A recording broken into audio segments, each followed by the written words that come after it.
নাসিরউদ্দিন পাটোয়ারি একের পর এক বেয়াদবি করে যাচ্ছেন। এইবার ডার্বি পাটোয়ারি বেয়াদবি করেছে আমাদের বাবর ভাইয়ের সাথে, যে বাবর ভাইকে তরুণরা আইডল মনে করে এবং অনেক রেসপেক্ট করে। বাংলাদেশের রাজনীতিতে যে কয়টা নিপীড়িত মানুষ আছে তাদের মধ্যে বাবর ভাই অন্যতম। সে বলছে 10 ট্রাক অস্ত্র সামলাইতে পারবেন না, আনছেন কেন? আজকে এই 10 ট্রাক অস্ত্র নিয়ে আমি কিছু প্রশ্ন করব। আচ্ছা, সেটা হলো, দেখেন আমি এখানে একটা বিষয় দেখাবো।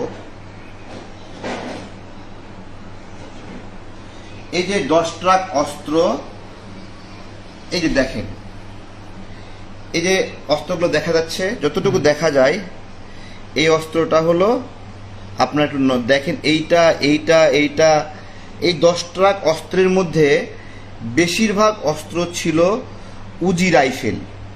উজি রাইফেল হলো গুরুত্বপূর্ণ চালান। এই 10 ট্রাক অস্ত্রের মধ্যে উজি রাইফেল, এই যে এই রাইফেলটা দেখেন তো, এই রাইফেলটা কই থেকে আসা? এটা হলো 1950 সালে এই অস্ত্রটি নির্মাণ শেষ হয়। ইসরায়েলের ডিফেন্স ফোর্সের স্পেশাল বাহিনী 1954 সালে এই অস্ত্রটা নির্মাণ শেষ করে বা এই অস্ত্রটা বানায় এবং ব্যাপকভাবে ইসরায়েল ব্যবহার করে।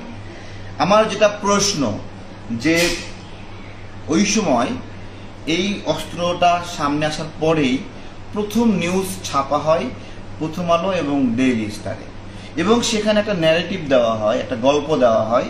সেই গল্পটা হলো এই অস্ত্র ভারতের 7 সিস্টারের জন্য আনা হয়েছে, এই গল্পটা দেওয়া হয়। আজকে আমি একটা প্রশ্ন করব, এই ধরনের অস্ত্র এটার গন্তব্য কোথায়, কি কাজে ব্যবহৃত হবে, এইটা নিশ্চিত না করা পর্যন্ত ইসরায়েল কোনো দেশের কাছে বিক্রি করে না। এই উজি রাইফেলের কথা বলছি।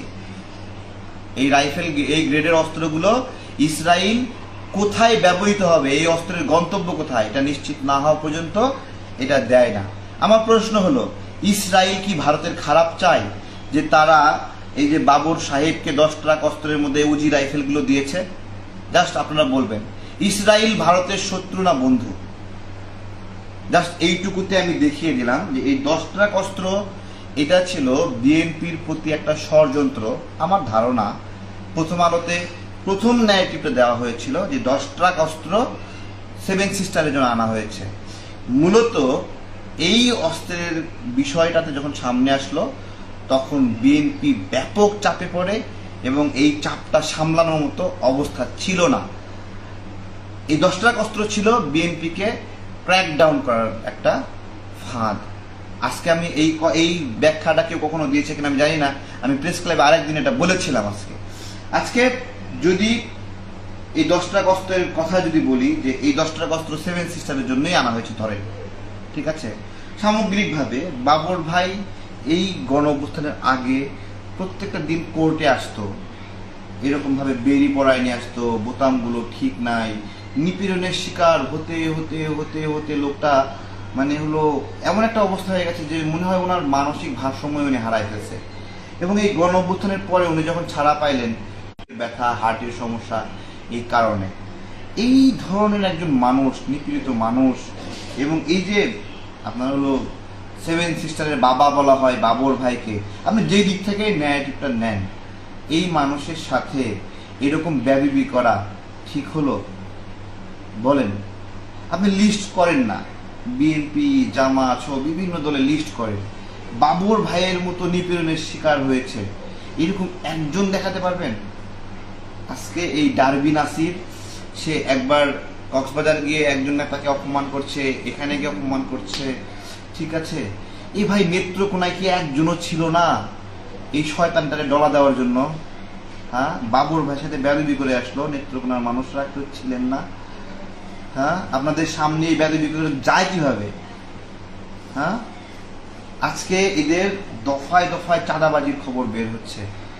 হ্যাঁ, গতকালকে 50 লাখ টাকা চাঁদাবাজির কথা আপনারা বের হলো। ওই ঘটনায় যে ভিডিওটা দেখছিলেন আপনারা, ওই ভিডিওতে 2 জন ব্যক্তি ছিল না? এই 2 জন ব্যক্তির মধ্যে একজন ছিল জানে আলম অপু। ওকে এই ঘটনায় সম্পৃক্ত থাকার কারণে বহিষ্কার করছে। ও আবার ফেসবুকে পোস্ট দেয়, আমি এখনো গ্রেপ্তার হই নাই। চিন্তা করতে পারেন? চট্টগ্রামে আরেকজনের 10 লাখ টাকার ফাঁস বের হয়েছে জায়গায় জায়গায়। তারপরে ওই যে খুলনায় মেলাকে কেন্দ্র করে মেলা আয়োজককে নিপীড়ন করা, সেখানে 10 লাখ টাকা নেওয়া, 10 টাকা, হ্যাঁ বলতেছে 2 টাকা দেবো, বলছে না 10 টাকা দিতে হবে। এই চাঁদাবাজ ছেঁচড়া টোকায় ছোট লোকগুলো আজকে যেখানে সেখানে এই যে রাজনীতির গুণীজন যারা তাদেরকে অসম্মান করছে, অপমান করছে।